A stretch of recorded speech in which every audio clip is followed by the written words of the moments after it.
Okay, so here we are. And I have a new guest today. So, in the first podcast, if you guys watched that one, you will see that I had Carrie over as my guest. And now we have Karlla. And she has been my mentorship student, really, but we kind of became friends and we bonded over some of our pet peeves in the spiritual community, also just our experiences. And I said, hey, do you want to be on my podcast? And she said yes, so here we are. So yeah, you can introduce yourself, tell the people a little bit just about you, about who you are. So I am Karlla, obviously, as Deborah's just said, and I am a shadow coach, energetic healer, and all-round spiritual guide. Um, I've been doing this for a long time now, and what I am and what I do changes. It flips in and out. I'm currently in university doing education and special educational needs with the hope of bringing it all together in some way and mixing the woo and the mainstream together. I'm 37. I live in Liverpool with my 2 children and my partner. And I think that is me in a nutshell. Yeah, and as we will continue the conversation, I'm sure more stuff will come, but it's always like when I am somebody else's guest, because I've been on my friend Alexis's podcast twice now, and then in the beginning she's like, tell the people what you do, introduce yourself, and I'm like, well, I don't know, and it's always different each time, because I don't know. I feel like other people always are better at introducing me than I am at introducing myself. Yeah, I think it's hard when you go tell the people who you are, and you're like, I don't know who I am. Who am I? but if I were to introduce you, I would say like you are an ancient Arthurian healer that has come here to volunteer in the ascension process. That's what I would say. But like you're not going to say that about yourself. Like, oh, yeah, I kind of am. Didn't think about that. I forgot about that. But You it's true. said that. That's cool.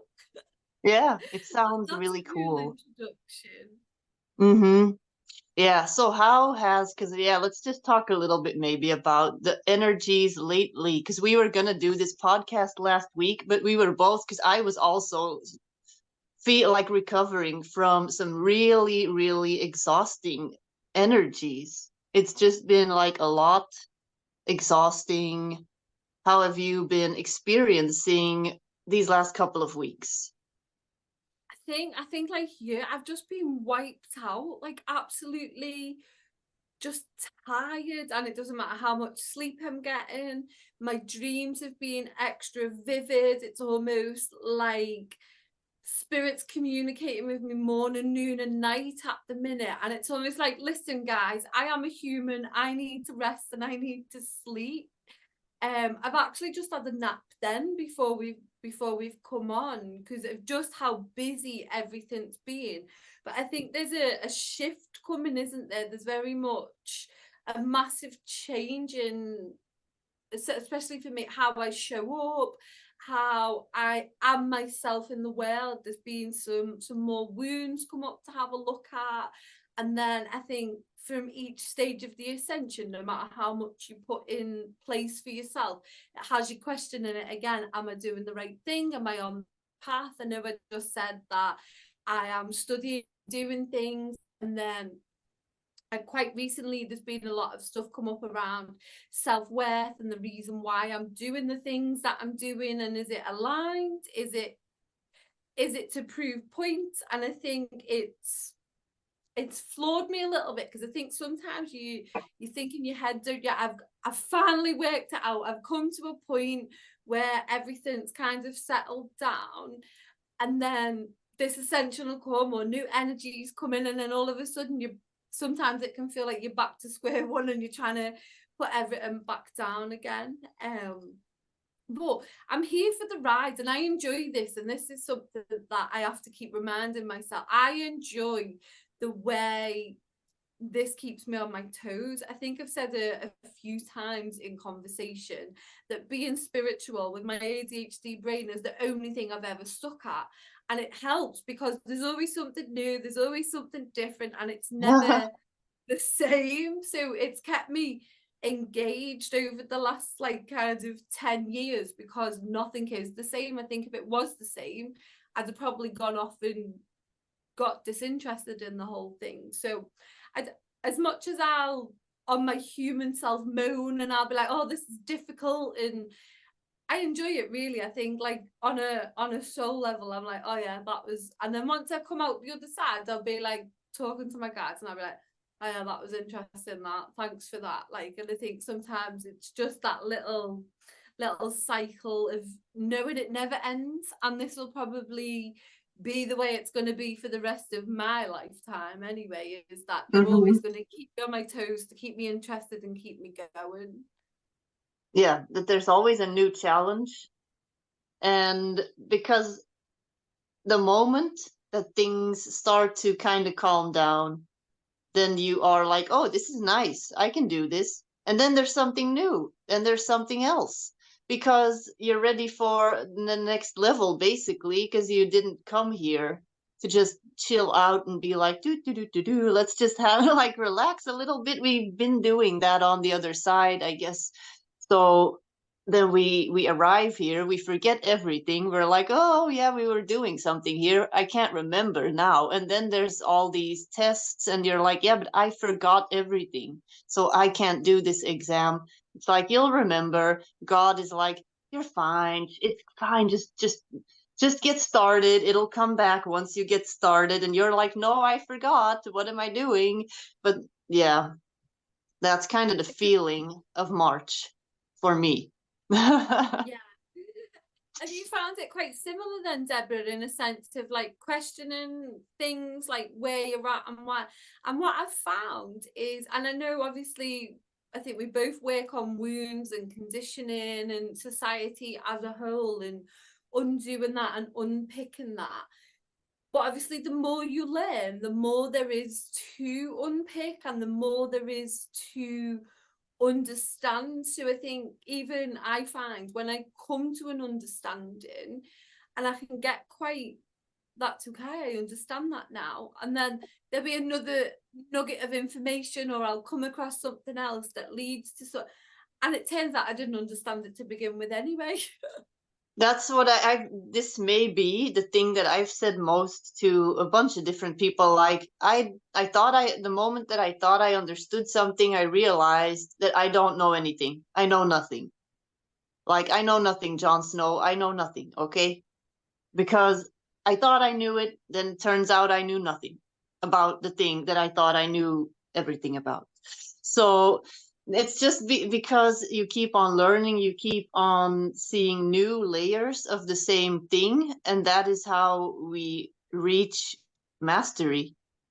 Because you cannot, if you would have all the information at once, you would just short circuit, you wouldn't be able to process it. So you have to learn in levels, and once you have this information, then it's going to get fine-tuned and you're going to learn more things and you're going to see that it's not as black and white. And I've had some interesting conversations these last couple of days with people too about like the spiritual community, all the different content that's out there, all the different creators, influencers, healers, all this stuff. And that sometimes we can get triggered when somebody's putting something out there that we feel isn't resonating or it's irresponsible. Like, you and I've had this conversation before. We've had this in private, where we see some creators putting content out there that we feel is irresponsible. But then there's also people, I guess, that it resonates with and that need to hear it so that they can practice their own discernment and see for themselves what is right, what is wrong. And I'm getting sidetracked, I think. No, I think even with that, in a sense of, from when we had our original conversations about that, I'm kind of coming to understand that there is a teacher and there is a guide for everyone at every point of their journey. And even, I think we discussed it, didn't we, about vibrating out of spaces quite quickly because of the Yeah. way that comes in, the way that we understand and the way that we process things.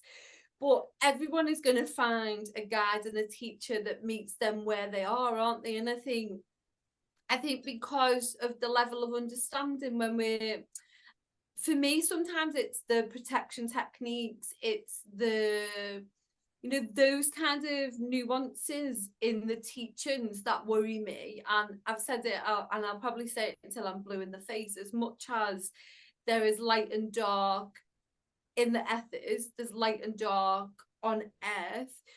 When we are light, what we need to understand is that in the ethers, in the spiritual space, that we look like a flame, and all the dark's going to attract into Yes. that, unless you've Yeah. got your spiritual hygiene and you're using protection mechanisms and shielding yourself from that stuff, I think.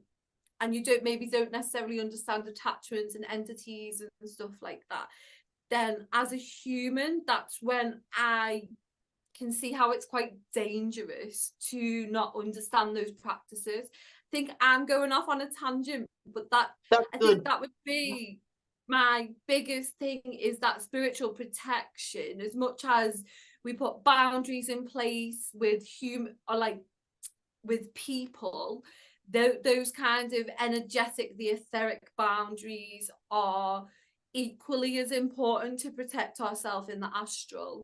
And I Mm-hmm. think that's quite dangerous. But in terms of the content, there's going to be stuff that resonates with everyone, isn't it? And I think that when I started my spiritual journey, I think next year it'll be about 10 years from the moment of like beginning to question things, to meeting teachers and guides that kind of helped me understand things and put everything together. But back then, when I started waking up, for want of a better word, there wasn't all of this kind of social media noise. And I No. think that gave me the nice opportunity to go around and collect bits of information and, oh, what resonates with me, what doesn't resonate with me, finding different teachers, finding different guides. And I think social media is a double-edged sword regardless, isn't it, on a human level, on a spiritual level. And I think you said it before, didn't you, about short circuiting? I think we're getting bombarded with spiritual information 24/7, especially if that's your algorithm on social media.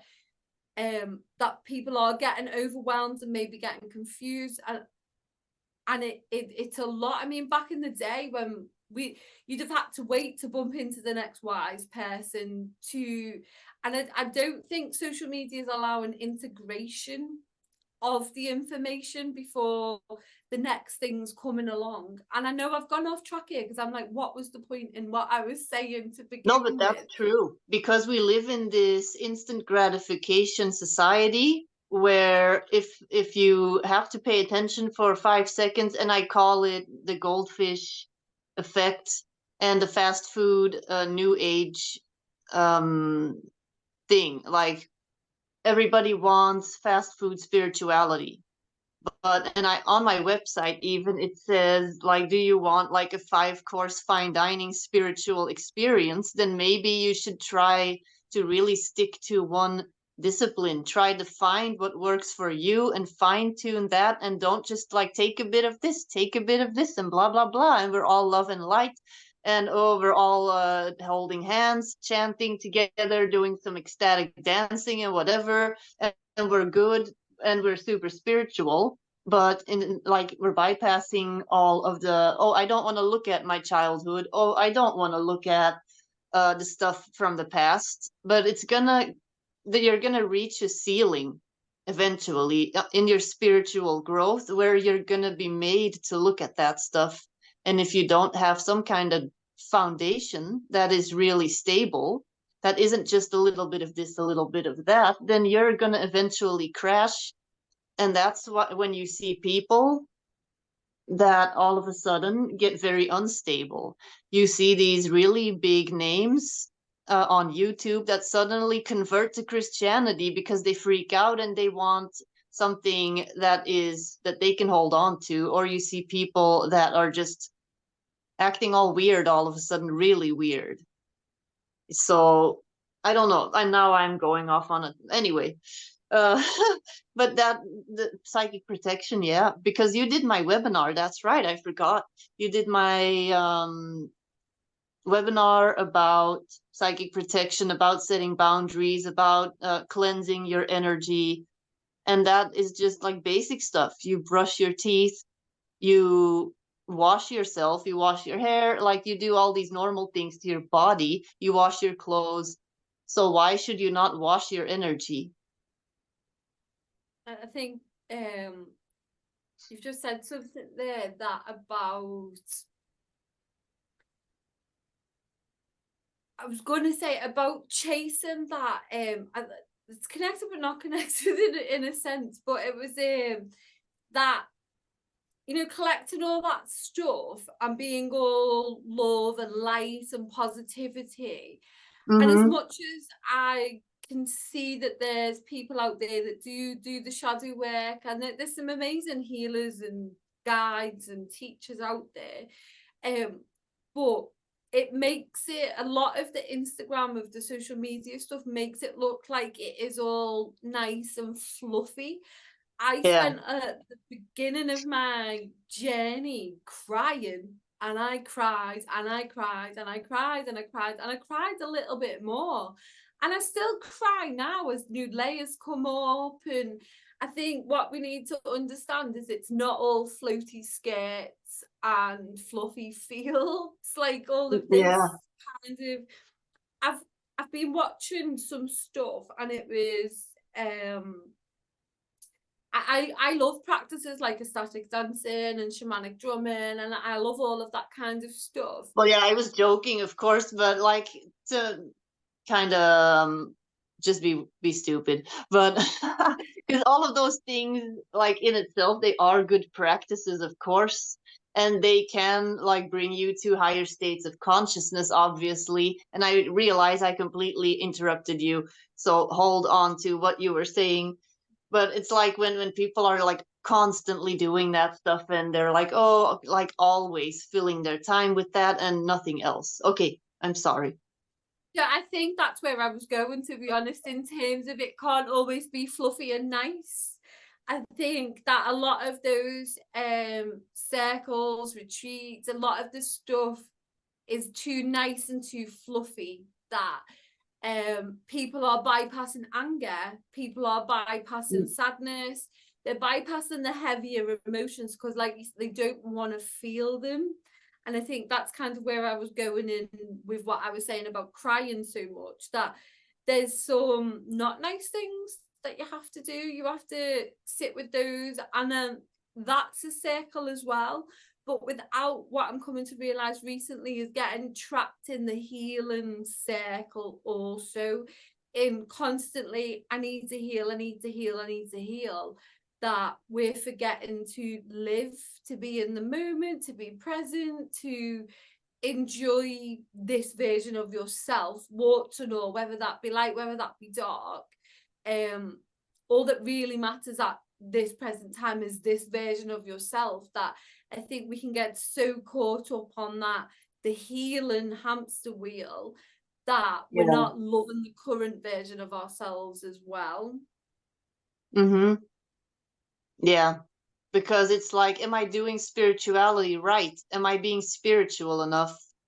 Am I doing the healing right? Like, oh, then you are still shaming yourself and ashamed for certain aspects of yourself when you are angry, or when you feel like emotions that you can tell are like not nice, like, oh, that's not very spiritual. Or like me, I'm drinking this coffee, this very spiritual coffee over here, and it's like, oh, that's not spiritual, you're drinking coffee. Oh, you're angry, you just got mad at somebody else, that wasn't very spiritual. Well, if you go within and you look at what was the motivation behind the anger, was it justified? Was it in a way that is non-projecting, that you are actually saying, like, this is how I'm feeling, and it's not like you always do this, blah, blah, blah, blah, but you're saying, like, you're setting a boundary. And you're not going to set a boundary and say, oh, like, oh, we need to talk about something, blah blah blah. Like, you're not going to walk on eggshells, because then you're not setting a boundary. Sometimes the highest form of love is setting a boundary in a strict way, and that's going to maybe make you a little bit angry, and that other person may not be happy, but that is also necessary in the spiritual world. You have to learn that there is a balance. And maybe this is also because I'm a Libra, that I always see like the imbalance in situations, in connections where it needs to be restored, where something needs to be restored. And that is also just the law of the universe. It's the law of magnetics. If something is out of like balance here, then there's going to be another pole, a magnet, that's going to come in and restore the balance. So that's just normal. That's a part of it. So that means all emotions need to be a part of that. Otherwise, it's going to be imbalanced. So I'm a Libra as well. So I just completely agree. I think that's one of my biggest, and I think it's really quite hard when you can see every side to every situation and you want the balance, because I don't think life is balanced as much as it could be, as it should be. Something that I keep getting drawn back to is understanding that it's 2024 and we're not going to reach Buddha levels of enlightenment. A lot of the text, a lot of the stuff that we read on what it is to be spiritual were written in a time before we had phones, before we had cars, before we had social media, before we had fast food, before we had tea, before we're trying to make ourselves, and I love our ancestral, the gifts, the practices, all of those things, but I think it's about adapting them to the Modern, new. And yeah. I don't necessarily mean rewriting everything, because the laws, the principles are just that, aren't they? Be kind, be a nice human. But sometimes I think that the most spiritual thing you can do is tell someone to F off. Do you know, like, that is a spiritual thing to do, whether, as you say, as long as it's not from a place of projection, it's not from that lack place. Sometimes just be gone. Do you know, like, and I think that is still spiritual, isn't it? You can be spiritual, you can be a guide, you can be a teacher, and you can still tell people to be gone. Do you know, I don't know where you're putting this, so I'm trying to be very careful with the language that I use. Mm-hmm. Yeah, but because otherwise you're only showing people that you don't respect yourself. Because if you let people get away with behavior that is damaging to you, then you're teaching them that it's okay to not take care of yourself. It's okay to not respect yourself and your boundaries. That's all that you're teaching them. And they may not like it at first, but afterwards they're going to see often why you did what you did, and they're going to start to apply that in their own life. But I'm not sure if you work with deities, you work with archangels and stuff, don't you? And those kinds of, even they've got light and dark kinds of facets of themselves. Like, I've done a lot of work with Hecate over the years, and on the basis of it, she is known as the Dark Mother. But that's because she had healthy boundaries. She knew who she was. She knew what she brought to the table, and wasn't afraid to own that power. And I think we can get lost, can't we, as light workers, as people who are bringing the light in, that there's as much gifts in our shadow as there is in our light. And I think it's, especially for me now, and I think this is why I'm talking about it, this is something that I am beginning to walk the talk, I've always understood the importance of the light and the dark and integrating both of them. But it's being spiritual doesn't mean that you have to be a doormat. It doesn't mean that you have to put people before yourself. I mean, we're only responsible for us, aren't we? The energy that we bring and how we show up in the world. That is the only thing that we necessarily have any control over is ourselves. But it's understanding that being spiritual doesn't have to mean overly nice, overly like do good, be good. But I think my whole motto is better than yesterday, and it's not better than you, and it's not better than them. It's just better for me, you know, and my part of the world. Mm-hmm. Yeah, and it's like you said, it's a whole different playground. Like Earth is just a playground for self-mastery. And it's one of the most complicated playgrounds in the cosmos because we are in this third dimension where there are so many distractions, where depending on what time you are in, you have a whole different society. Like a person in the Middle Ages is going to have a way different spiritual experience than a person now in the 21st century. So what century are we? 21st? 2024. Okay.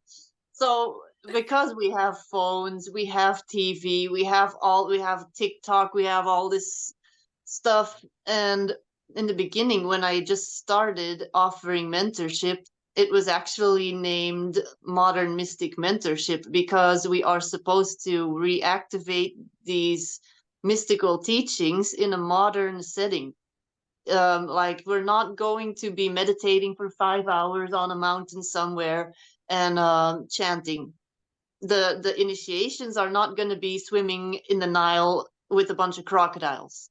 They're going to be maybe having to deal with your ex. They're going to be having to deal with your child that has tantrums every day. They're going to be having a boss that gets on your nerves every day, or they're just going to be real stupid things that we consider stupid 3D obstacles, but they are actually our initiations on a spiritual level. So that's why I feel we need to also be present in this world to fully learn from these lessons that we have orchestrated. Our higher self put all this stuff in place for us. So, and at the same time, we also have to kind of have fun. It's like you said, you can like just kind of mock yourself, mock everything, mock life. Because otherwise, if we take it too seriously, then we're just making it heavier. Like for us, and it was never meant to be heavy. Even stuff that is like I've been like so broke that I've sat on the couch with other people like, okay, we have no more money, now what? And we're both just like, I don't know, let's just make whatever, we're just going to be sleeping under a bridge tomorrow, and we're just making fun of it. And it's like, what else can we do? We don't know what else to do. We're just going to make fun of this whole thing, and otherwise you're just draining yourself.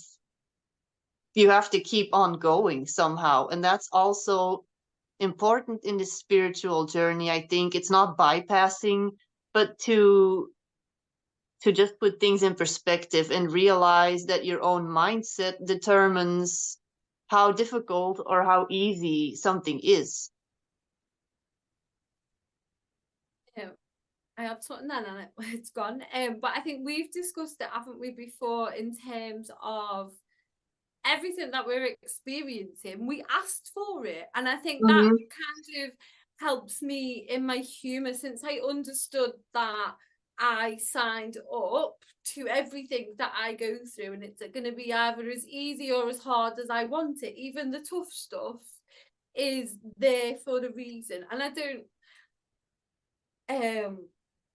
It's tricky, isn't it? Because I think sometimes when you're caught up in the midst of an experience, to sit and be able to go, oh, it's for my heart good, it's okay. I think sometimes that can be quite toxic in itself, can't it? Because that's the thing. We've come here as spiritual beings, but to have a human experience, and within that human experience is all of the human emotions type of thing, isn't it? And I think that's what we've got to learn to do. And I know that I've gone off track because I had something to say in terms of what you were saying before about the.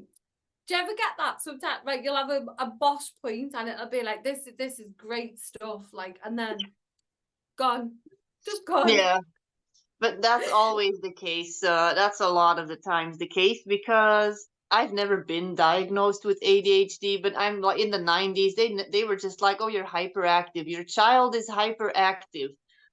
So if I would have been born 10 or 15 years later, like 9 out of 10, they would have said, "Oh, you have ADHD," whatever. Like, I call it fast brain, like a fast operating brain. It works quicker. There's 5 lanes open instead of two.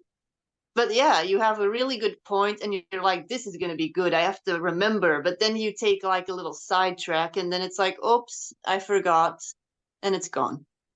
And I sometimes wonder, and it's hard, isn't it? Like I do have ADHD. I got diagnosed probably 2 years ago, but from childhood, I was your typical ADHD naughty little boy. Like I could not have been any more stereotypical ADHD.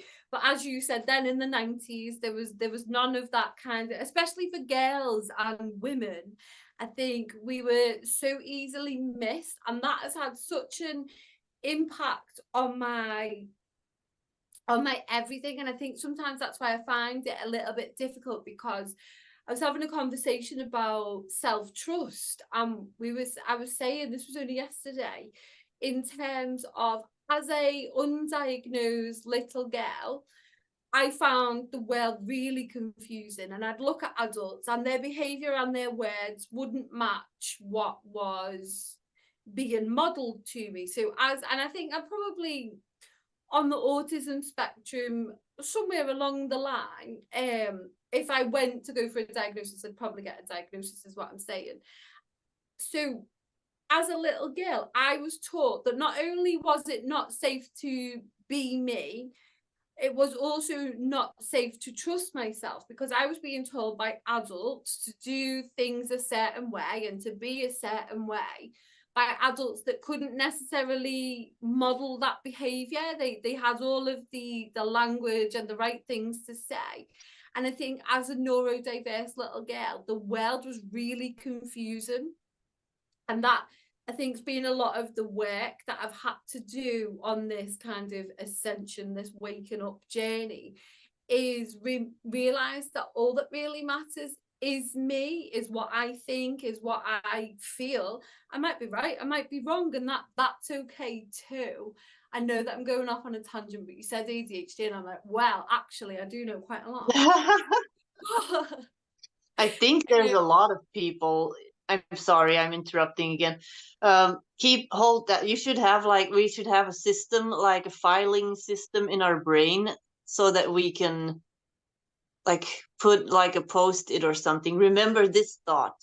Oops, and it's activated anyway. I can't remember now. Oh yeah, that there's probably a lot of people that are just simply really intuitive, very connected, that have been labeled autistic, ADHD, all this stuff, because they were just not really understood properly. Because when you go look at other societies, outside of Europe, outside of the United States, outside of like the Western societies, whatever, in Asia and Africa, ADHD, South America, like ADHD, autism, they don't really label like that over there. And I think that they would view those more like, oh, you are just a natural shaman. You are different. You're the intuitive person. You're the oracle of the tribe or something. Yeah, no, and I think that, so I think even as a tiny child, that whole not matching up was because I was reading the energy, because all the stuff that I do now basically as a teacher, as a guide, was the unspoken word. So that's why as a child you learn not to trust yourself, not to, because you're getting all the intuition. We're born and we're completely in tune, we understand everything, we're getting all the messages really fast. It's the world that tells you, oh no, well that's wrong, or that's wrong, or Mm-hmm. no, you've got it wrong, or you're lying, or that's how you end up in a too much club, isn't it? Because you're asking the questions, you're doing the things, you're doing the work per se, but because we don't value children and young people voices in the same way that we do adults, like I think that's how a lot of our gifts get squashed out of us. And that's why you become an adult, something happens and you're like, oh, I'm going to wake up and remember all of these things before. And you said, didn't you, before, that we come down and we forget everything. I'd probably say that we probably remember a lot more. It's just that the world doesn't Yeah. necessarily Except. cultivate that within us. Like it tells us that we have imaginary friends, or Mm-hmm. we We're have mental health lying. problems when we hear Yeah. voices, and a lot of that connection that we have as young children is kind of like socialized out of us, for the want of a better words, to make us more normal, more stereotypical, more fitting in the world. Mm-hmm. um, and with you saying about those other countries where you'd just be a natural shaman, I knew there was a point to where I was going. They live differently, don't they? They don't necessarily live the same as us. It's a lot more stripped back. It's a lot like, Basic. More. Yeah. yeah, our rules, our regulations, the way that what's deemed socially acceptable is what is taking us, I believe, further and further and further away from our hearts and our souls. Mm-hmm. I was having a conversation in uni today or yesterday, and I was saying, like, I'd argued that neurodiversity isn't on the rise. We probably still have a similar amount of neurodiverse people that we had when we were in school or and Yeah. before. But what the way that we live is giving young people and children symptoms of neurodiversity. I mean, we live in a world where you can consume 10 videos in 3 minutes because they're 30 seconds there, and then we're asking children to come and sit down in the classroom and concentrate, and oh, they've got ADHD because they can't sit down. Well, Yeah. I'd argue that the way that we are moving towards this kind of modern age is taking our attention. So in a world where we're more connected than ever before, I mean, we're in different countries and we're sat here having a chat, and it's all really Mm-hmm. lovely. In a world where we are connected more than ever before, I've never felt so disconnected from society, from the world, from everything. Because I think you get to a certain point, don't you, where you are just questioning the why. Why am I doing this the way that, well, this is the way that it's always been done? And I think this links in, even as a young child, I've always questioned that why. And that's what used to get me into trouble quite a lot. Well, you want me to do Mm-hmm. that, but why?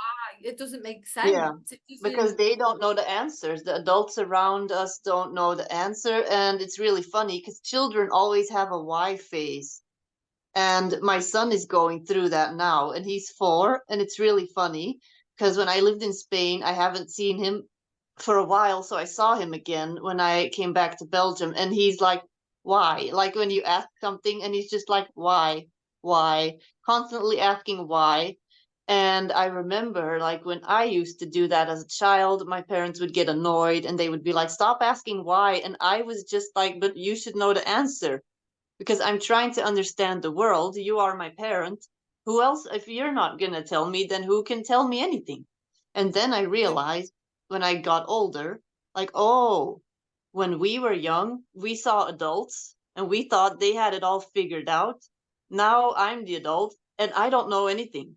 I'm just doing, like, improvising every day. And then I look at like older people, like people my age, older people like in their 40s, 50s, 60s. I'm like, but they're still also improvising every day. Nobody really knows what they're doing.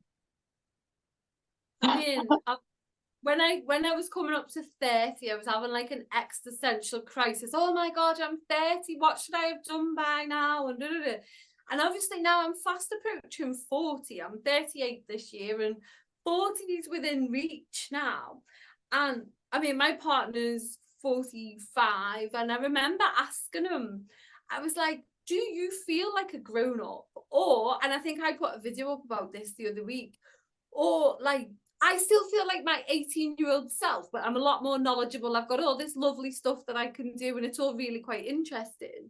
But on a whole, I still feel like a young person. And I remember being young. Obviously, I have an 18-year-old daughter. I am a grown-up. It's like all of those things. But I remember being 18 and looking at people my age and being like, well, they must have all their shit together. They must know what they're going on about. Yeah. And now I am that age. I realize, like you said, is I'm just winging it. I'm winging it day to day, and I'm learning, I'm growing, I'm all of these things. But I said to them, do you think that you ever come to the point where you're like, I'm an adult? I mean, I've had experiences over my life. I remember I passed my driving test. I'd done that quite late in life as part of as the trajectory of life would go. I think I was about 24, 25. So I think most people start at 18, don't we? But I I was still a bit don't have a later. driver's license. But I remember sitting at the traffic lights after they'd just passed my driving test, and I was like chuffed, proud as punch. And I was like, I feel like a proper grown up. Like I felt like a grown up. And then obviously that was 10, 12 years ago. And I'm still like, and I think we get lost in trying to grow up. But maybe what if the thing is that we're always gonna be ourselves? Like, and I'm going off on a tangent, and this is That's just kind of fine. This whole the podcast lovely. is meant to be just spiraling from one topic to the next. That's what this whole podcast is just about. Yeah, so I think what we come to, what we kind of ended up in is same as what you said there. Maybe no one's ever going to have their full shit together. Maybe we're always going to be working it out, and it'll come back to what we were saying at the beginning, is about there's always stuff to learn. It doesn't matter how long you've been on your journey, how long you've been on your path. There'll always be someone that comes with new information. And I think that's probably one of the most beautiful things about all of this, is that there is always something else to learn, something to do and grow from. But I think my whole point of what I'm saying there is any of us an adult, and if they have the magic ingredient on how to just be an adult, like give us a message. I'd be quite interested to see if people do just grow up, or whether I'm like an overgrown child. I think when you really stay in this box, in this comfort zone space where you don't challenge yourself, where things are comfortable, then you can feel, okay, I have this stuff under control. I have this life under control. I'm an adult. I I have it under control. When you really try to stick to this routine.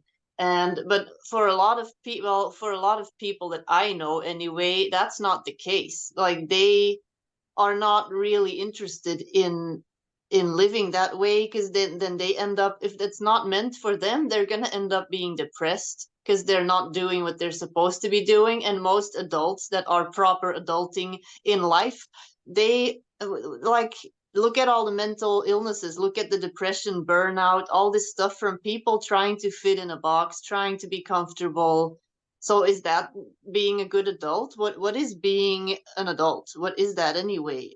But then you have people like myself that travel a lot, that have spent years abroad, that have gone on crazy adventures, starting their own business, not really knowing if it was going to work out, stuff like that. That could be viewed as irresponsible and not very grown up. But another person might say, oh, that's really courageous. That is really cool. So it's all about perspective. What is an adult?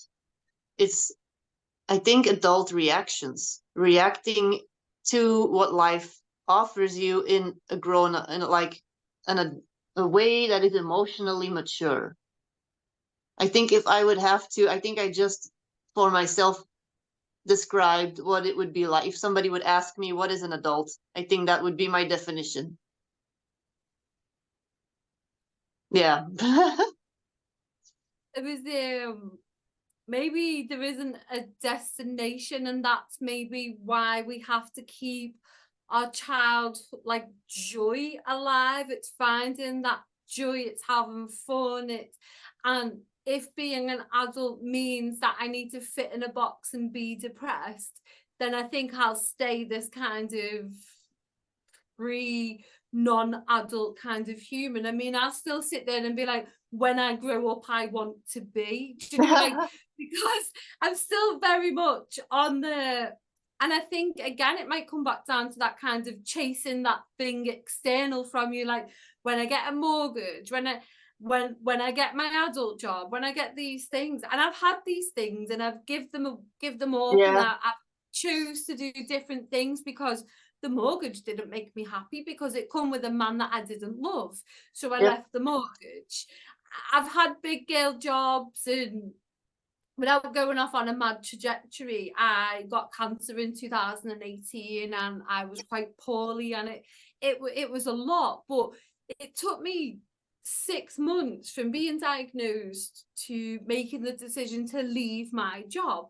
And I was thinking about this the other week, and I was on sick leave and I was getting paid full pay, and I felt this kind of pull to go back to my job, and like I owed it to them to get better and go back and be that person again. And then the sick pay run out and they said, we'll keep your job for you and all this stuff. And I was like, I don't want to go back. The person who got diagnosed with cancer and went off on sick leave would not be the woman that was coming back.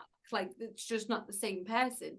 But it took me 6 months of deliberating in my brain, like, should I, shouldn't I, shouldn't I, to give up my big girl job and to have no job and to really concentrate on healing and looking after myself. And I was thinking the other day, I've never once regretted that decision. Like, there's never been a point over the last 5 years where I've gone, I wish I hadn't have left my job when I had cancer. And I think Yeah. what I'm trying to say there is some of those external goals, the house, the job, the relationship, all those things, they don't necessarily bring you joy either if they're not in alignment with you. To what I would say, I left my partner and the mortgage, I left my job. And I think what we need to understand is that it's okay to make decisions that are in your best interest, regardless of whether they fit society's expectations of Yeah. what adults should be doing. I was talking to someone the other week, we went for lunch, and she was saying about, you know, I just don't have this, or I don't have, and it wasn't like material things, it wasn't like brands or stuff, it was basically what I should have at this age. She's similar Oh, age yeah. to me. And I was like, but are you happy? And she was like, yeah, but I have to do this and I have to do that. But why do you have to do that? Like, and I think that's kind of where I'm coming up to now in understanding the reasons why I decided to go back to uni. And I've said it all along, but sometimes I'll say things that I don't necessarily hear myself say until the information clicks. And I've been saying, you know, I'm just getting a degree to make myself tangible so that people will listen to me. But again, these are all things that I've been conditioned to believe. I've been conditioned to believe that I am not bright enough, I'm not clever enough, the world won't perceive me as a wise woman If you without this. don't have the piece of paper to prove it. Yeah. Yeah, and I've been on my program now for, I've been back in adult education, higher education, whatever you want to call it, for about 18 months, 2 years now. And each way through, why, what is the point? What is the point? What is the point?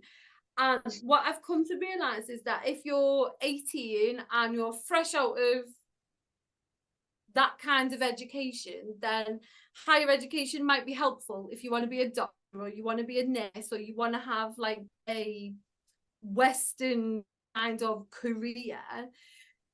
But going back in your late 30s, they're teaching you life skills that you've already got. So what I'm becoming to understand is that maybe that bit of paper was a human edge over a spiritual push, and the whole doing it was to help me come to where I'm at now. That goes back to giving up stuff that doesn't make you happy. So I'm currently in that kind of weighing it up phase of, does it bring me joy? And then I was like, well, I don't want to stop because I'll be a failure. And I think that's what we think quite a lot, isn't it? That we're failures because we've not seen these things through. But again, they're all external boxes to fit within, aren't they? And I don't think I've ever been the kind of person that's wanted to sit in a nice, pretty box. And we've got to create our own boxes. I know there's a point to what I'm saying.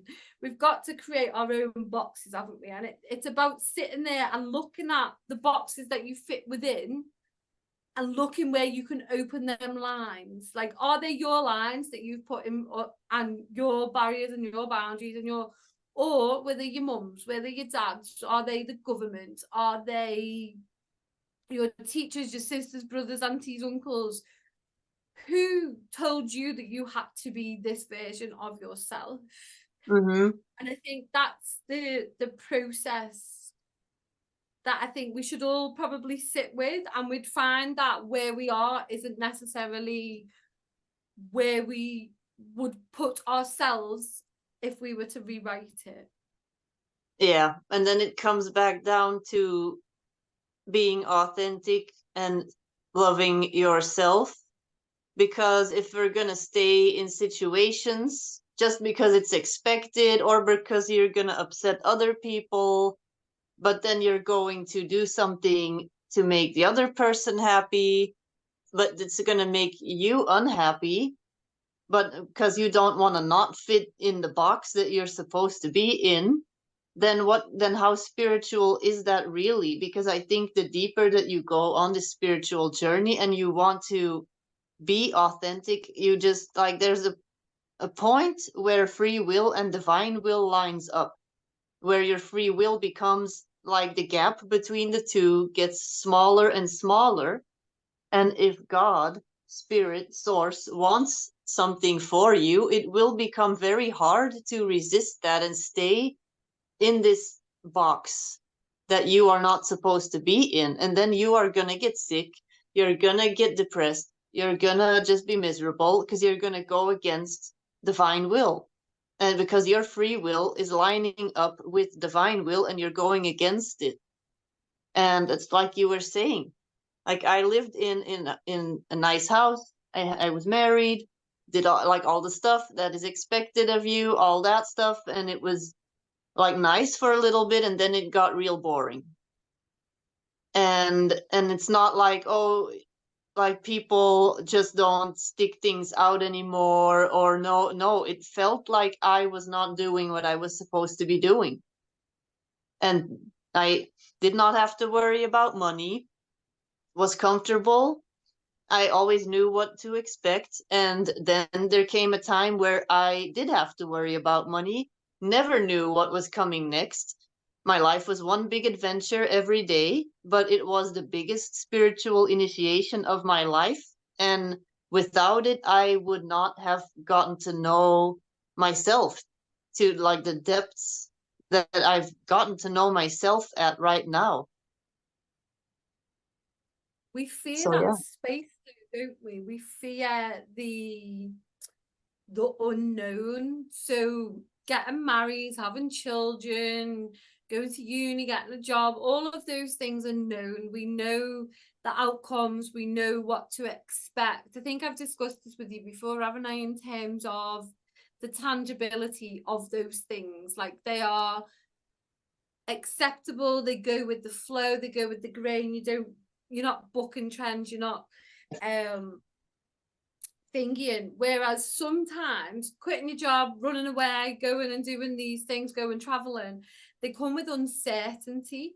And I think sometimes as humans, we don't like to be uncomfortable, and uncertainty is uncomfortable. Not knowing where your next meal is coming from is uncomfortable. Not knowing how you're going to feed your children is uncomfortable.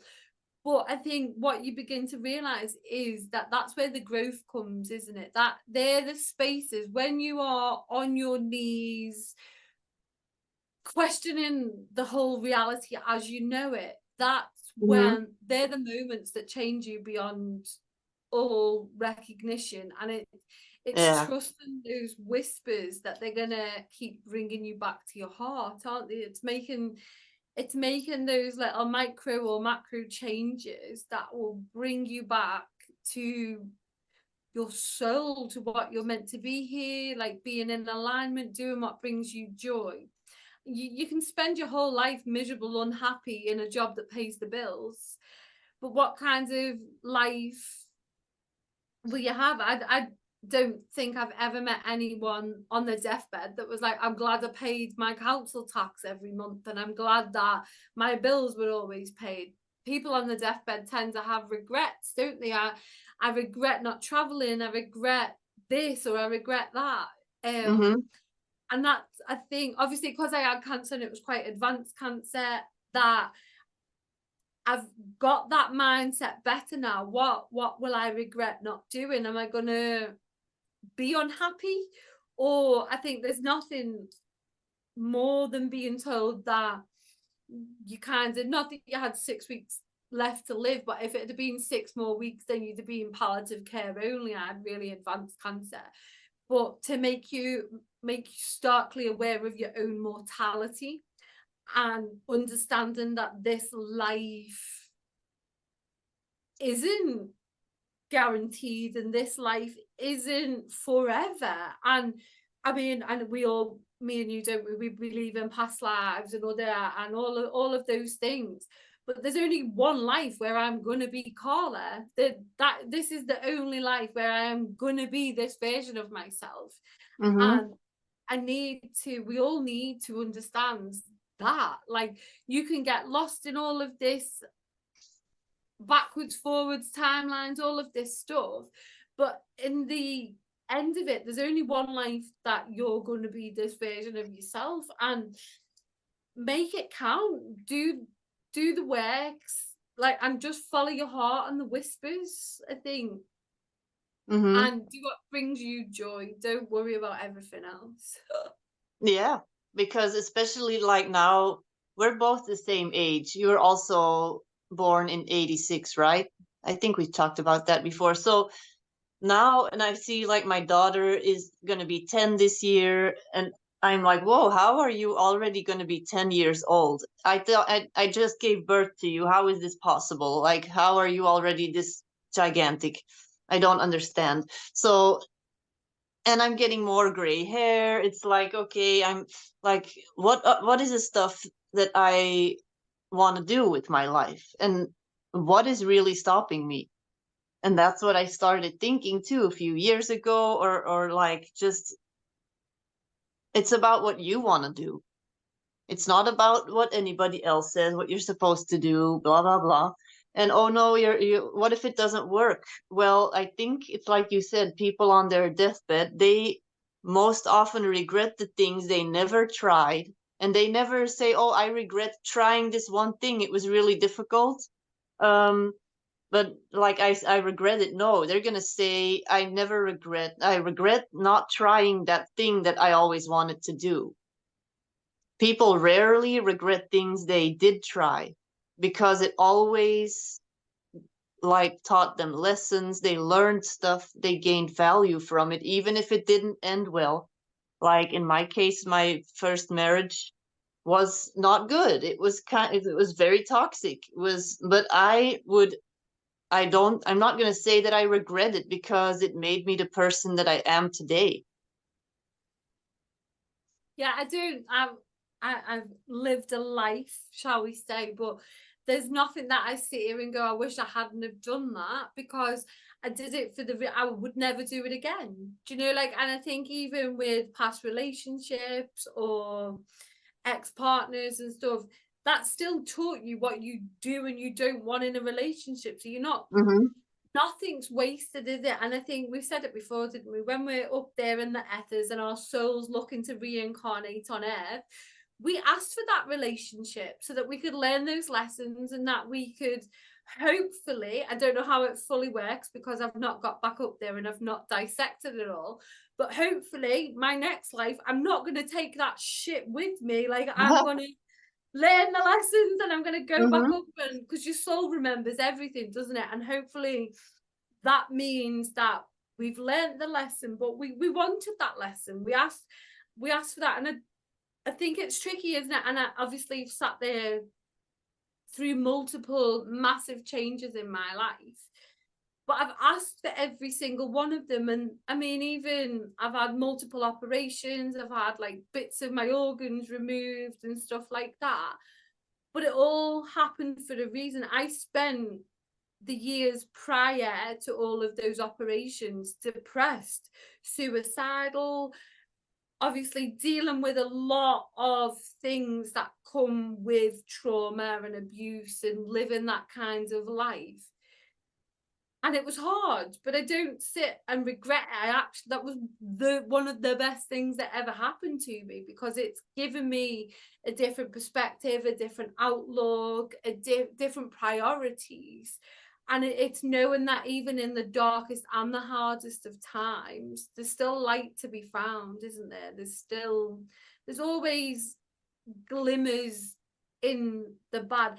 And that's not to say that when you're in the thick of things that you should be positive and that you should, but when you come out the other side, and it was something I remember, long story quite short, it was almost like, looking back at it now, it's almost like my guides were giving me thing after thing after thing after thing to squash me into my dark night of the soul and just be like, wake up, will you? Like, how much are you going to take as a human before you break and you go, I remember you told me that last time, that they kept on putting more, like piling more stuff on top because you weren't listening.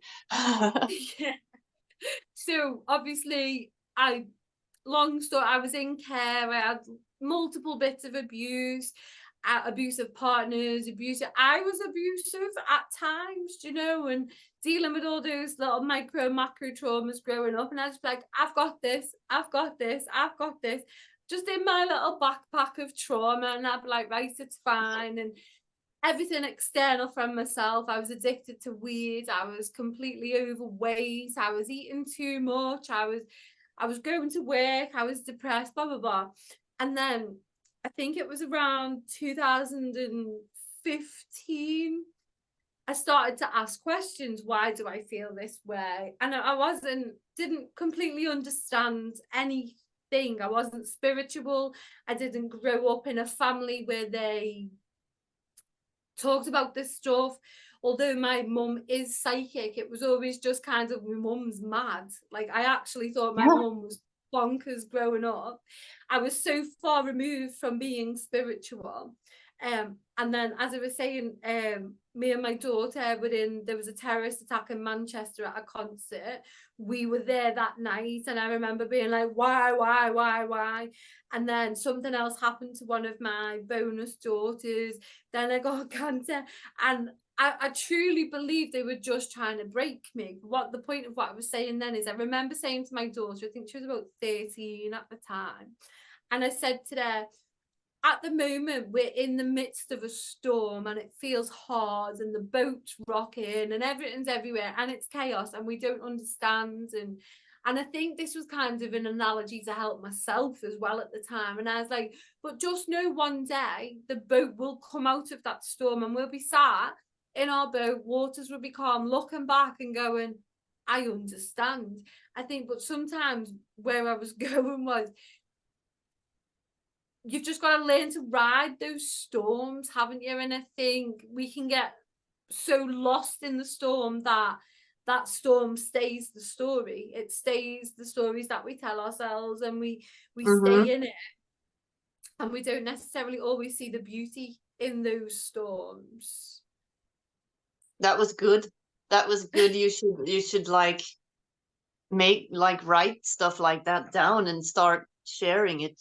I feel we always have these conversations because we did a month of mentorship together, and like these sessions were always just conversations like this where you're like, oh, I'm kind of answering my own questions.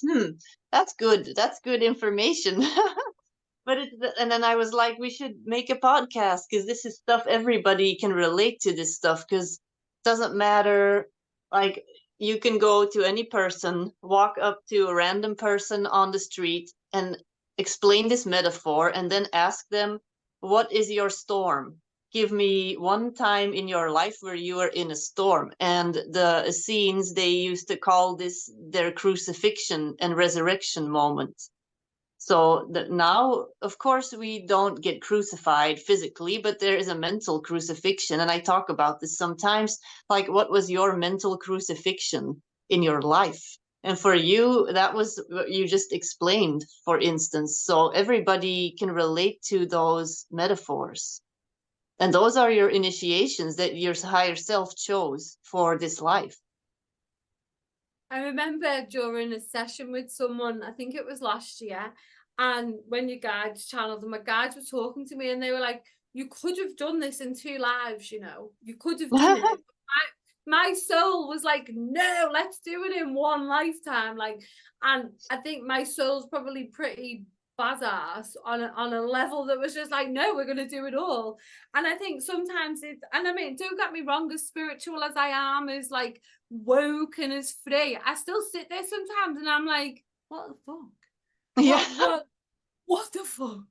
I Why? think, Like, and I think you can watch stuff like this, can't you? And whoever ends up watching it, they can watch it and be like, well, it's easy for them to say because they're spiritual, or they're like, they talk to people and they've got this and they've got that, and like maybe judge us as being like these hippie people because we talk to aliens and we work with dragons, and like, I'm a witch, I've had 10 lives, and because I understand all of that stuff, but I'm still human, and I still sit there sometimes when I'm in those storms again. And don't get me wrong, the storms are nothing like they used to be, but sometimes storms come.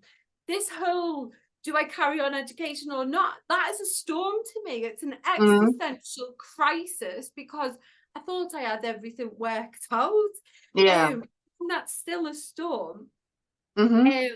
That even spiritual people tell their guides to piss off, or what the, do you know, like even the most intuitive in psychics of us or mediums, whatever, we still sometimes just go, what the, and we hold our hands up and we have no clue. And I think even I get lost in that sometimes, is like why I don't teach as much as I should, or as much as I'm told that I should, because I haven't got it all worked out. And I think what I'm becoming to understand is no one does. People just have more confidence in their not knowing everything than others.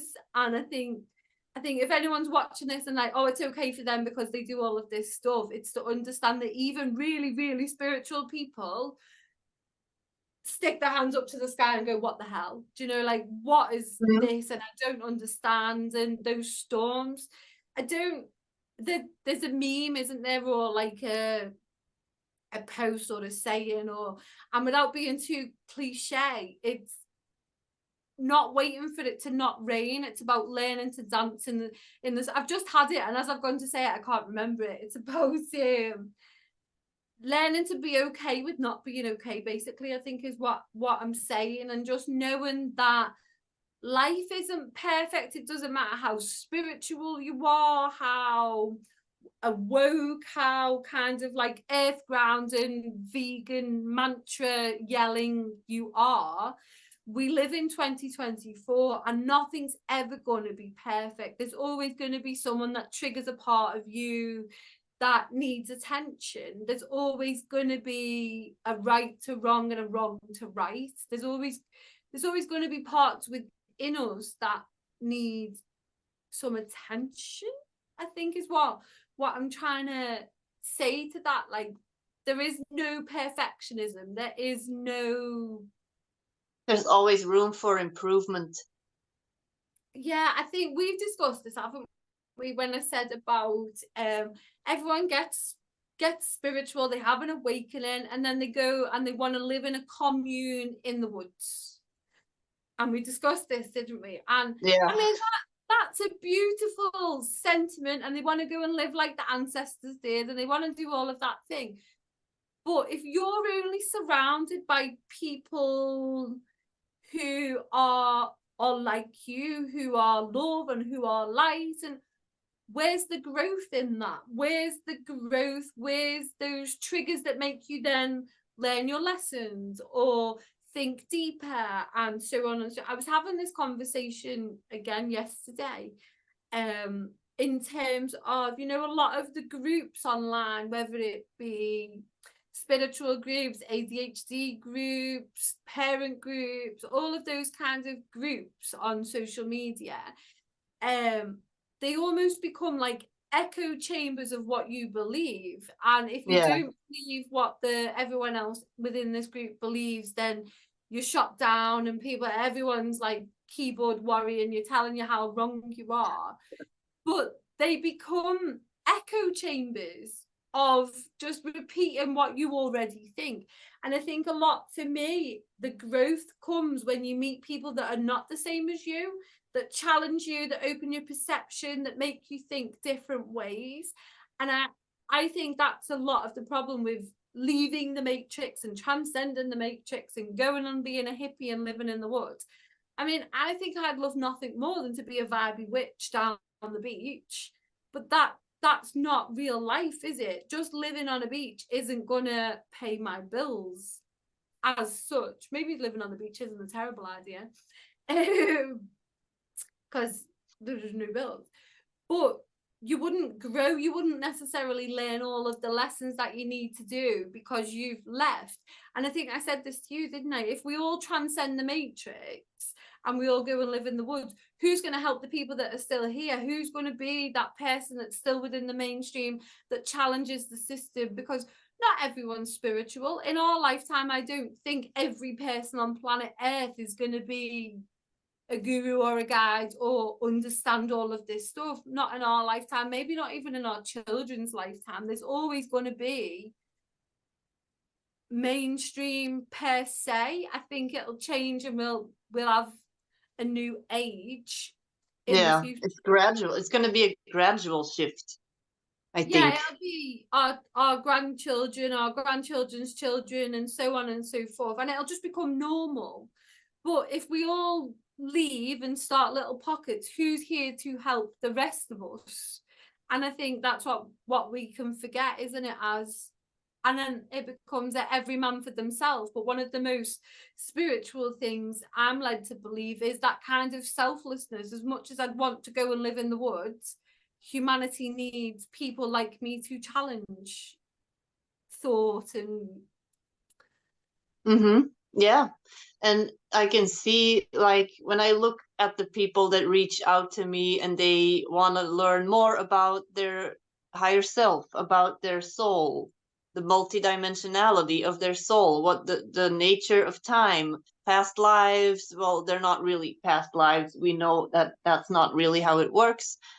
But they are all normal people. Like, they're teachers, they're nurses, they're dentists, they're doctors.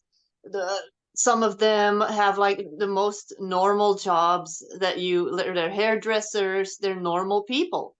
And all of a sudden they are like, they talk to me and they're like, yeah, all this cosmic stuff, and they start telling me all this galactic stuff about that they've been researching, they've been reading all this stuff, but they can't talk to other people because I work in a school and blah blah blah, but I do all this energy work and I don't tell anybody. So there's a bunch of people everywhere not speaking about this stuff, and then they end up on my doorstep. They want readings, and I see them in past lives, well, other lifetimes, in Atlantis or somewhere, teaching or training other people or mentoring other people or having a holistic business where they are healing people.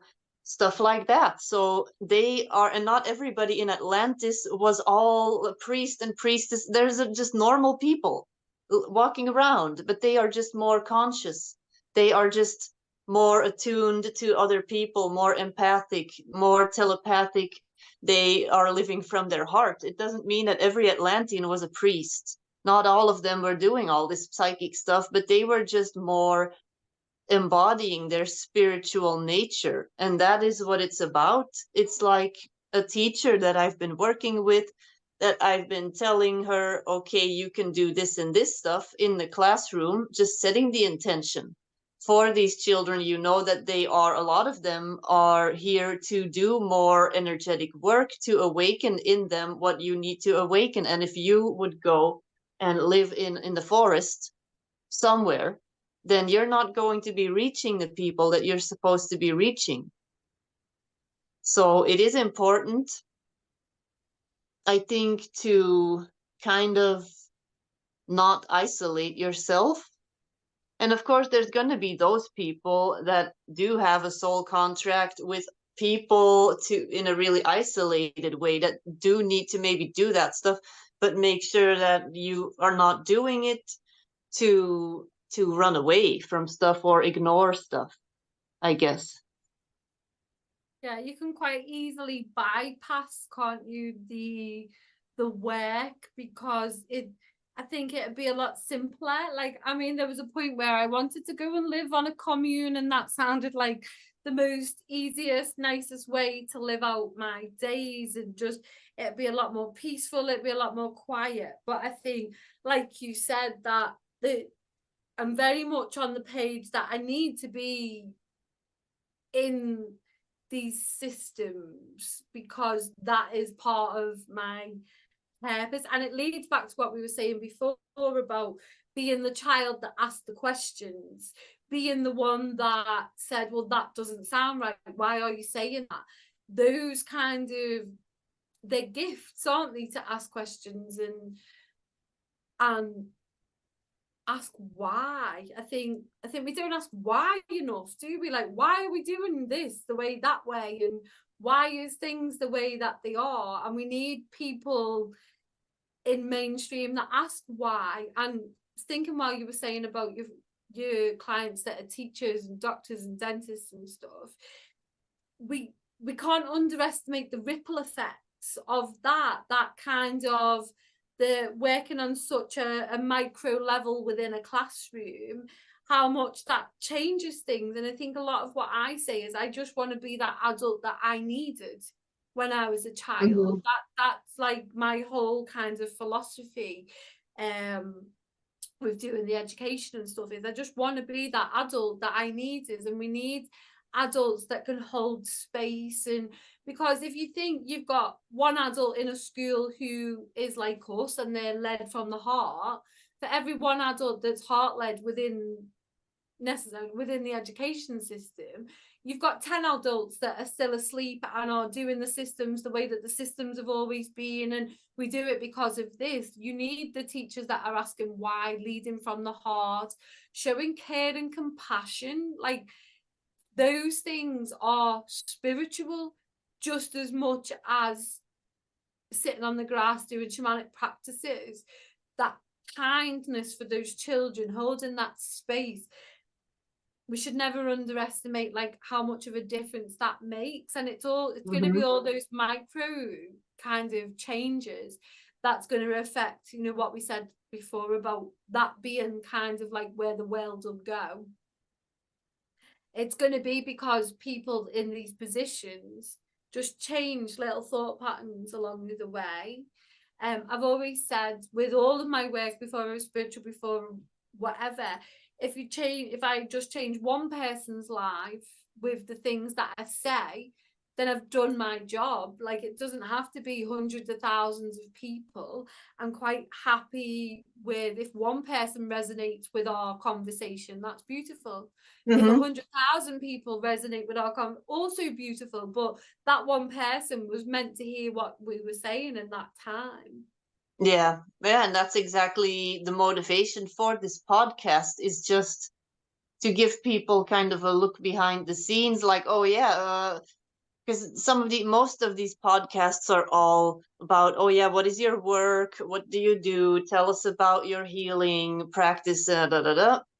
This is going to be about, like, it's called the Astral Attic. It's the attic. It's like you are there, you get invited up here. Because I had a friend when I was young, still, like when I was 18, 17, 18, and he lived at his mom and dad's still, but he had this entire attic, and it was like super cozy, and it was like his attic, and everybody would go up there. It was like the attic for just to go and chill and just to relax and stuff. And you could just be yourself. You could just sit there and be like, and just relax. That's what this is supposed to be. It's just the attic where you can be yourself and show other people you're still a human being. And you're going through a lot of the stuff, like when we are helping people, when you're doing the spiritual work, you're always going through your own spiritual journey. You're constantly going through your own initiations. And that's what I've been telling you, like, that's when we were working together, you would also see my human side. And the people that I work with, they see, oh, so you went through stuff too. You see that I'm speaking from experience. I'm not just like, oh, my life was awesome and now I'm going to tell you what to do. Because everybody, I think we need to be authentic so that people see, oh, okay, it I can make something of my life. I can be happy, because it's not, because it's easy to think that other people have it easier if you don't see the struggles that they're going through.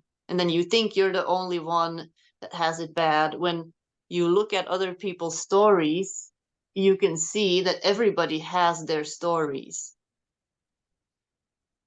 Yeah, I think unless you, and that's why I said I wasn't brought up in this kind of world, because this was completely new to me. I remember, so before the concert, it was about 2015, which is why I was saying next year is like my 10-year spiritual anniversary. And I remember I've always been fascinated with mental health.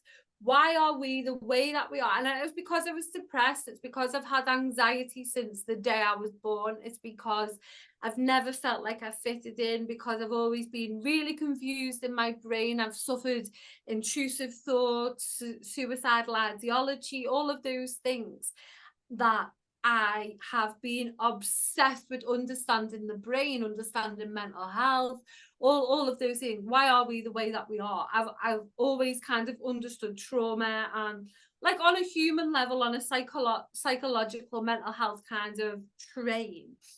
And I started this job and I met a lady. Well, the lady used to come in selling raw juices to my boss. And I'd sit there and she began to talk about childhood trauma and wounds and energetic practices and all of these things, and things I had never heard about in my life. And this was before cancer, before the concert. And when I look back and reflect on it now, it's almost like the universe had been dropping me little nuggets, waiting for my dark night of the soul when I couldn't go any further and I couldn't. And so I used to sit in the office and I'd be tapping away, and these two would be chatting about shamanic practices and going on retreats. And bearing in mind, this was like 10 years ago nearly. There was none of this on social media. There was like, it wasn't like the world and their wife were the new spiritual guru. It was very far and in between. It was still very woo, very hippie, for the want of a better word. It was still very hippie. And I remember sitting in the office and they'd be talking about all this stuff. And obviously now with the awareness that I've got, I know it was my soul, like remembering these things, these practices, and just knowing that these were going to help. And I remember I've always been a bigger girl. I lost a lot of weight when I had cancer. And my boss was like, come and meditate, come and do some yoga. I was like, no, fat people don't do yoga. And like, I can't meditate because my brain goes 100 miles an hour. And I think it took her about 6 months to convince me to try a yoga class. And she was like, just come. And I was like, no, just no. And I was so against it. But at the same time, when they'd speak, I'd be so enthralled in everything that they had to say. Because I remember, I'll come back to the whole point of it. I remember being younger, and my mum, I said, and I thought she was mental because she used to talk to angels and she'd like go to spiritualist church. And me and my brother would just take the mick out of a Sutton Chronic, like, you're mad. But as like a young child, I remember seeing ghosts and I remember all of these things. And I was saying this to a woman the other week. Most psychics and mediums and people that work with spirit and all of those things will be able to pinpoint in their childhood that one thing that made them shut down their gifts to protect themselves and so on and so forth. And I remember probably being about 8 or 9, and there was about 6 people on my landing, and I was in my bedroom and I could see them and they were all like talking on the landing. And I remember like feeling really scared because these people did not live in my house. Like, I'd never seen them before. They would all chat and they were all trying to talk to me.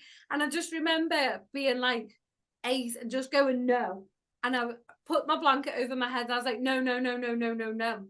And I can pinpoint that now as being the time that I turned off my gifts. Do you remember before we were saying about we're quite in tune as children?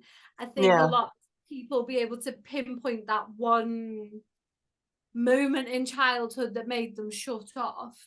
So what I was saying is, before backtracking, while I was getting fed all this information, I used to go for psychic readings. So before I had my awakening, before I understood, and this lady was talking about shamanic stuff, I used to go for psychic readings and I enjoyed it, but I think it was very kind of, ooh, what's the future got in store for me and stuff like that. And I really enjoyed it.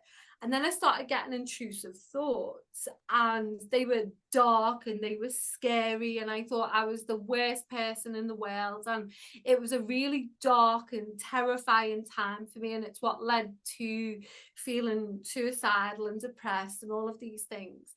And it was in that kind of moment that I stopped going for psychic readings. I was like, no, they can read my thoughts. They're going to think I'm the worst person in the world. I can no longer do these things. And what I've come to understand is, from working with attachments and entities and darker things, is it's those kind of things that implant them thoughts to keep you from your spiritual path, to keep you from undoing those layers and coming back to your soul and transmuting the intrusive thoughts or transmuting the depression. So that when I was in the office and these ladies were talking about those kind of practices that I now do myself, my soul remembered. And I remember she fought me and fought me and fought me, wore me down, and I went to yoga. And I remember sitting there and I was like, I can't meditate. And this went on for weeks, and I kept going back. There was something in it that was kind of like, okay, there's something. I don't quite understand what it is. I don't quite understand why I'm here, but in the kind of 2 years before that information had come, I was beginning to question things and piece things together. So that when I first started yoga and meditation, I kind of persevered with it, and that was so alien to me. And that's kind of how I ended up on a spiritual path, because people were saying things and I was like, that makes so much sense. Like, it fitted with the mental health stuff that I'd been learning, and it gave me a perspective of the world that just made things make more sense. So a couple of years into this, then obviously I was in the concert, I got cancer, and I went for a reading. Don't know what, I was on the way back from Magaluf with friends after the hen do, and I was sat in the airport and I just went, we should have a psychic reading for such and such's birthday. And obviously now on reflection I can see that was my guide planting, go for the reading. And I don't know where it come from, and we did it. And then when I actually got to that reading, she just kept going 7 7 7 7 7 7, do you live at number 7, blah blah blah. And I was like, no, it's been 7 years since I had a reading. I'd like moved away from all of that kind of like getting readings and stuff. And my guys was like, why has it took you 7 years to work this out, to come back and start moving in kind of like spiritual stuff? We've been trying to get your attention and you've not been listening. And I don't know if there was a point to that, but I just think understanding that we weren't all brought up as spiritual and understanding it, and like my life was normal, all of this stuff growing up. And I think I remember saying this as a young teenager. I used to get the train home with a lad that was emo, he was goth, and I was a popular chav kind of young person. And I remember I'd get the train home with them and I'd ask them all these questions and I'd be like dead enthralled with their idiosyncrasies in their being different, but because I always wanted to fit in. And I think that if I'd have had my time again, I would have probably embraced my differences a lot sooner. Like I am the weird, wild, wacky one, especially still having grown up normal and then becoming what people perceive as a hippie. People, like at the beginning of my awakening, thought I was mental. Like she's actually lost the plot. Finally, she is mad. But then I think because it's become more social and more mainstream, I think people are beginning to understand that I'm not actually mad. And now those same people that thought I was mad will be ringing me and going, asking me questions. Yeah.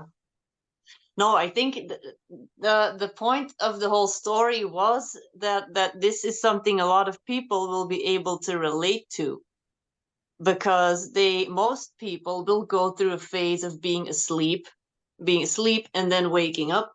And in my case, it was kind of atypical in the sense that I was psychic as a child and I started automatic writing when I was a child. And I went, because my own mother is also very spiritual, so I did grow up in a situation where all this stuff was talked about, where I was involved in all this stuff. And I went to psychic fairs, went to spiritual classes, all this stuff. And I was always the youngest there.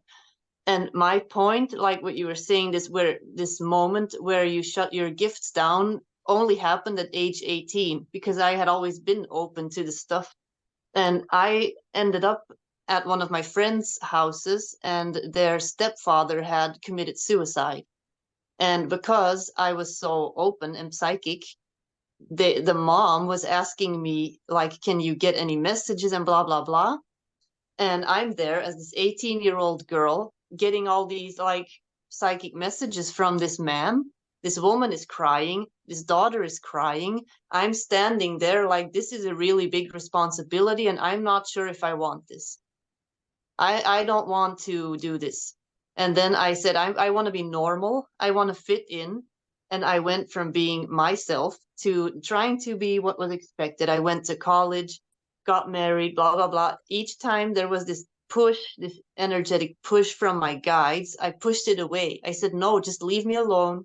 I'm going to have a normal life. I'm not going to do your stuff. I'm not going to do your psychic stuff. Let me just be myself. But that was necessary. Otherwise, if I would have followed my intuition, I would not have gotten married to the father of my daughter, who was my first marriage, and it was a really toxic situation. But that was the catalyst for reawakening again later. So, because my intuition, looking back now, was like waving red flags, like, do not get together with this guy. This is bad news. And I was ignoring my intuition completely. So I married him, had my daughter. Then, of course, because I was living against my intuition, there's this, what I call the champagne bottle moment, where there's so much pressure that basically the pressure causes the cork to fly off of the bottle and everything explodes. And I had this catalyst awakening moment where I had a spontaneous Kundalini awakening, and I had like a 9-month Kundalini high where I saw everything from a high perspective, and all my gifts were just like super activated. They just all came online and were like hyperactive. And that's when I started spontaneously reading the Akashic records, all this stuff, and I had this reawakening. I don't know where I was going with this story. I don't know. I It's interesting though, isn't it? Because everyone kind of comes to the path from different places and different spaces. I think overall what we're saying is maybe someone will listen and be like, well, it's okay for X, Y, and Z because of X, Y, and Z. And I think we talk ourselves out, but anyone who stumbles across our little cosmic conversation will begin to understand that there's loads of ways in. Like, you were brought up with it and you still shut your gifts down. I shut my gifts down as a little girl, and I think these kinds of conversations will awaken stuff in people. They'll start to question, well, did I have that? And I think as soon as you, and there's sometimes, and it goes into what we were saying before, doesn't it? Sometimes I'm still like, what the hell? Like, I don't want to do this anymore and stuff like that. But it's just like the universe, my higher self, my guides, ascended masters, they're kind of like the parent and I'm the child. And I'm like, no, no, no, no. But there's no putting that cork back in that champagne bottle. no. So you just No, there can't. isn't. Like, even if we did it as children, like, I don't know whether I'd want to, as much as sometimes I have a tantrum and I'm like, no, I don't want to do it. I wouldn't want to go back, like, never ever now. Like, I think I'm quite happy with the way that things are going. But I think what we're getting at is that these conversations will spark something in people that opens a door that you just can't shut. And it's like cookie crumbs, isn't it? You come across content and you devour all the stuff, and then you start to like link your own stuff together. I think is kind of what the whole point of everything that we were saying. If it was to have a box that we were going to put it in, it'd be kind of like little cookie crumbs of stories. And I think that's what makes, why we work, because we've got stories and we've got these things that make it tangible and make it real. We both love analogies, and I think analogies help people to visualize and conceptualize the things that we're saying. And I think that's why you're definitely going to have some neurodiversity if you've kept up with us for 2 hours, because we started one place and ended up like somewhere else. It's gonna have gone all over the place. But I've lost my point, but the people who are meant to see it will see it and it'll resonate, and the reason that we did it is for that.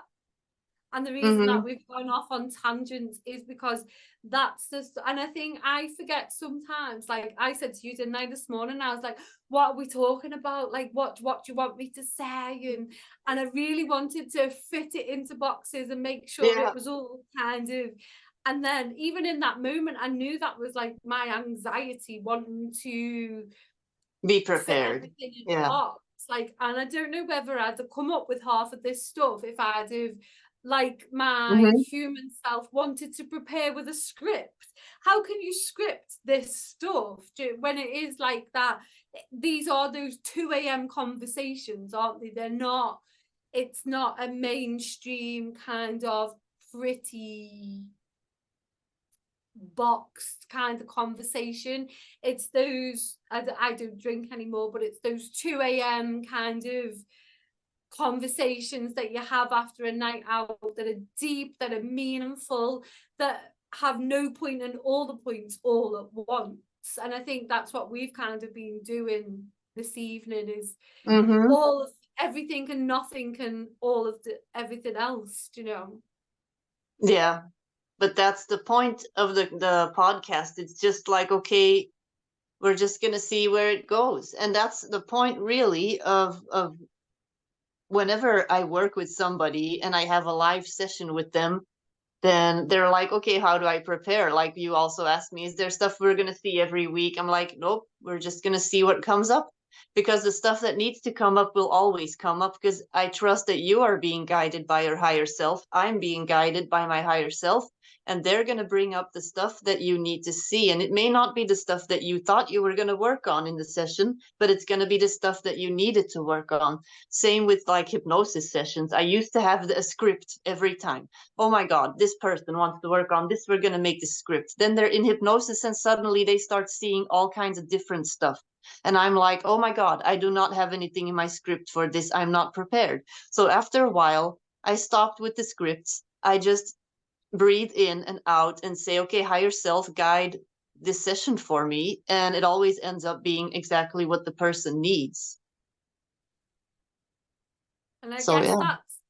that's the beauty of being the channel, isn't it? And I think all of the fluff and the outside stuff, all of that, like, Deborah, let me prepare a script and the questions and all of these things is the human mind that gets in the way of the beauty of the channel, of our soul's purpose, of why we're doing these things, why one soul recognizes the light in you or recognizes the light in me, and then wants to work with us by making it fluffy and scripted, and that's only to satisfy our human self that says it needs to be delivered in a certain way. I think the beauty of what I found with working with you is my human self wanted it to go a certain way, but my spirit team are like, you don't need what you think you need. And I was talking about this the other day to a friend, and I was like, every time we work together, my human self was still sat waiting for the answer, because I expected it to be like a reading. I mean, that might be how it works for some people, but what I needed was that space to find my own answers and realize that I have these gifts and I see these things, and it's not external from myself. But if you'd have had the script and you just stuck to things, I wouldn't have had that experience then to see myself as that channel in that capacity. And I was saying, I was like, it was great working with her, but she kept directing me back to myself. And that, I think, is because what I've been trying to fight for so long is like, well, they've got the answer, and that coach has got the answer, and that guide's got the answer. And I was like, it just kept pointing me back to myself. And anything that I've done quite recently has been pointing me back to myself. And I think that's the beauty, that's what I was getting to, of it not being scripted, is that you get exactly what you need at that time. Mm-hmm. Yeah, because I feel in the beginning when I started offering mentorship, then I did have this script like, oh, week 1 this, week 2 blah blah blah, week 3 all this stuff. And then I did attract clients that really needed mentorship in the traditional meaning of the word. But then it started becoming more flexible. And now I do feel like the people that want to work with me, they are completely like autonomous already in their journey. They don't need guidance. They need somebody like a sponsor. They kind of need like a sponsor, like, okay, I'm usually working with people that know what they want, that have their gifts already like developed and stuff, and that sometimes they have their own spiritual business. Sometimes they are just working in the system, and they want to find out, how can I infuse the spirituality in my work?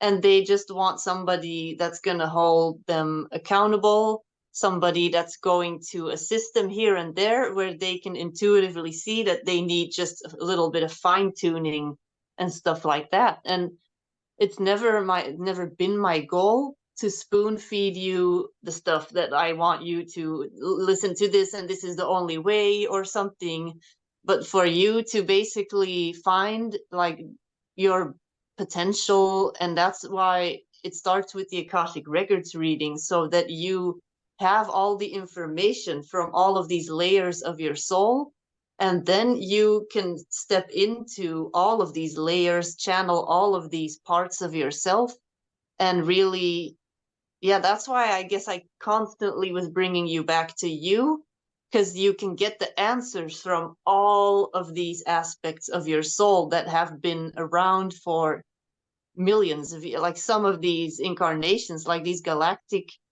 incarnations, they have the answers. They have gone through this ascension process. They have achieved Christ consciousness. They have all the information. Yeah, and I think that's why, I mean, I understood it, but if anyone, like, the healing isn't a destination, it's a journey, because as much as I've sat with myself, I understand myself as this version of me, as this human, I get and I understand what makes me tick. Then you start to open the gates for your ancestors and your past lives and all the other timelines that you've been incarnated on, which is what was really interesting about the Akashics, like being able to dive into that and say that this wound isn't necessarily mine, and that's why I couldn't put my finger on where that was born, because that comes from, I don't know, Atlantis or from Mythican or from all of these other star systems that I have lived upon or live within, if we're looking at it as a continuum as opposed to then and now. Yeah. That's why I think the Akashics is a beautiful kind of tool. I think you can get lost in not necessarily with the work that you do, but I've come across people who, with psychedelics or with mind altering things, that it becomes quite addictive going back and visiting these places and stuff like that.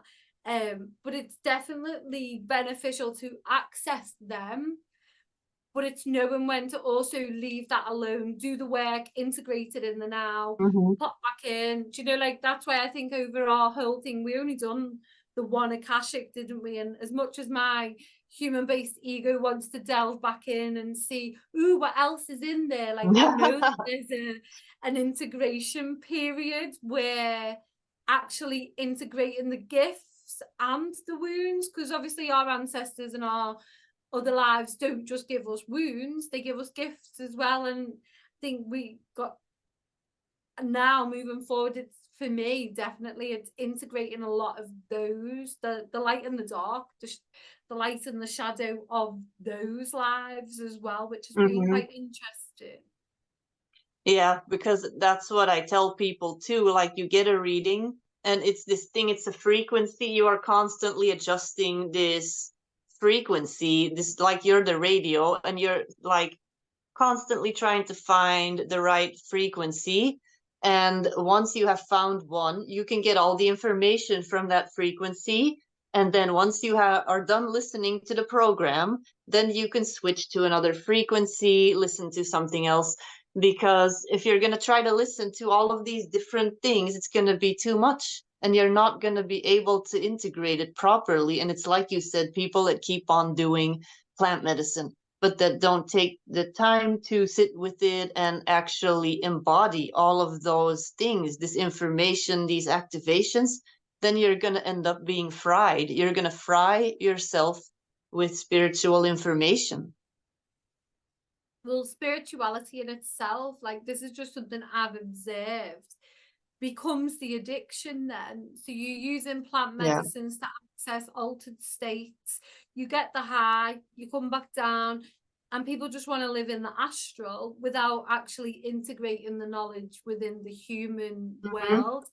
And then that's what I can see. I like plant medicines. They are a tool. They definitely have a place on the journey, on the thing. But when you're swapping white powders for plant medicines every Saturday night, all you've done is just swapped one thing for something that you deem as being spiritual, and you're still chasing that kind of, that rush, that high. I mean, I have done plant medicines and I've done them during ceremony and rituals and stuff like that, but I remember the last time that I'd done one of them, pitch black, nothing, everything, it was like everything was turned off. I opened my eyes, I could see everything like I'm talking to you now. There was nothing, no visuals, no.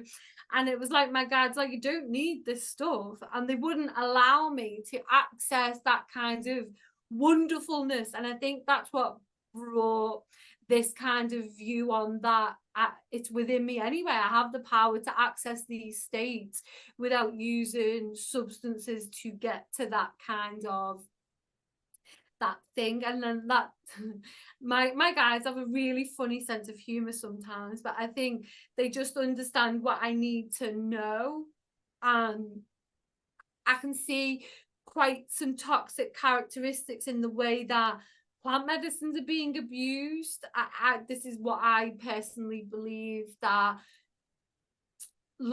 doing lots and lots of ceremonies every week, and I'm healing from addiction, and you've just swapped one thing for the other, and because it's in a spiritual label, it's acceptable, and I think that's quite damaging, and that's an issue. So I often wonder whether a lot of this stuff in the UK, it's illegal, but whether we need some kind of regulatory kind of thing. But then, as with anything, once you start regulating it, you start taxing it, you start like kind of westernizing it, that comes with its own issues as well. But there is no regulations. You're relying on each individual's moral compass as to how much is too much and what people need and what they allow. They're supposed to be honest with themselves, and not everyone's gonna do that. So yeah, definitely, I see what you mean. And it's like cacao ceremonies, for instance. It's not really psychedelic or anything, but it is very heart opening. And I've done them on my own with really high concentrated cacao, and they have really given me these experiences, like ecstatic experiences. And I'm like, okay, but now I got all these insights. Now I have to bring it down and integrate the stuff. But it's the same with it, like you have these moments of intense downloads. Anyone that's psychic has moments of downloading, months and months or weeks of intense downloading. And then you feel that there's moments of where you start to kind of pull back and you need to integrate it. So a lot of people will have phases where they're getting insights, just a ton of downloads, and then they feel like they need to be unspiritual, basically, and they will not feel like they're getting clear guidance. And it is kind of like you're in a black, like, void or something, and that is on purpose, so that you will take the time to actually let all this stuff click into place before you add more on top. I think Let me we've see. discussed this, haven't we, in Yeah. terms of watching Netflix, sitting on the Yes. couch, watching Netflix, doing nothing is a spiritual practice, especially if, like you've said, haven't you, you'd probably get diagnosed with ADHD. I have been diagnosed with ADHD. Our brains are fast. The information comes in fast. Mm-hmm. It's fast. It's a lot. There's always something going on. So being able to sit down, to watch telly, to do something that's deemed so unspiritual is actually a spiritual process. During that time, I'd almost say it sometimes, for me, it's quite meditative to watch a box set. It allows me to switch off, to unplug, for those downloads to kind of settle, I think. Mm-hmm. And we started this conversation, didn't we, with how tired we've been over the last few weeks. And it is because of the upgrades of the energies, because of the amount of light. And the more you integrate, the more you can channel. The more you integrate, the more you can channel. The more light you can draw down, the more you integrate. And it's a cycle. But without those kind of periods of nothingness, you can't integrate the stuff. I remember when I first got attuned to Reiki, I don't actually practice Reiki anymore because it's evolved into something completely different. But the energy used to floor me. And I'd be like, oh, I can't handle this. And I'd be sweating and it'd be too much and thingy. And then your capacity for what you can channel down expands. And then, oh, I can draw down a little bit more and a little bit more. So I think the analogy that I'm kind of using there, it's the same with the information. It's the same with what we're channeling down. But without that downtime, you can't create the space within your human vessel to channel the new stuff, I think, is what I'm trying to say. Mm-hmm. Yeah, but that is true because I did angel healing with Callista. She's in somewhere in the UK, this angel lady. She has blonde hair. She also wrote books for Hay House. And she has this whole angel healing modality where she teaches you, it's kind of like Reiki, but angelic Reiki, basically, how you work with every archangel. And she works with the archangels and the archaea, the female archangels. So she basically teaches you each frequency and she attunes you. You go through an attunement process where you get attuned to all of the different archangels and the archaea. And you go through this whole long 2 hour thing where she guides you through this attunement process. And I remember I was bombarded. I was not expecting it to be that powerful. So 2 hours, and I'm sitting there, and all of these archangel frequencies are just kind of flowing through me. And for weeks, I was like, oh my God, I feel like I am recovering from some kind of insane psychedelic trip that was so weird. But after that, I started spontaneous, because I let all the stuff integrate. I allowed myself to just be like, okay, I'm exhausted, but I guess this is what needs to happen. And after that, I spontaneously started developing my own angel healing modality. I started the way I do my hypnosis sessions, started just creating my own way of healing because it activated all the stuff that was already inside of me. But if I would have kept on going, I would not have properly integrated all this information. So it's also our responsibility to be respectful of the information that is wanting to come in, and to take the time to sit with all of this stuff and let it do its work and get out of your own way, basically. We've That been talking angel for task. 2 hours, and I would love to keep on rambling. I could keep on going. It's been 2 hours. So maybe what we're gonna do is we should just do a part two and probably three, four, and what you're probably gonna be back regularly on the podcast. And because I'm sure there's so many topics that we can keep on talking about, but maybe we should wrap it up for today. And I'm going to put your information in the description. If people are interested in reaching out to you, or maybe they have questions or something, then that's probably okay with you that they reach out to you and stuff. So, Yeah. yeah, and if anybody listening, if you have any questions, just put them in the comments or contact us. And then we will be back with another one.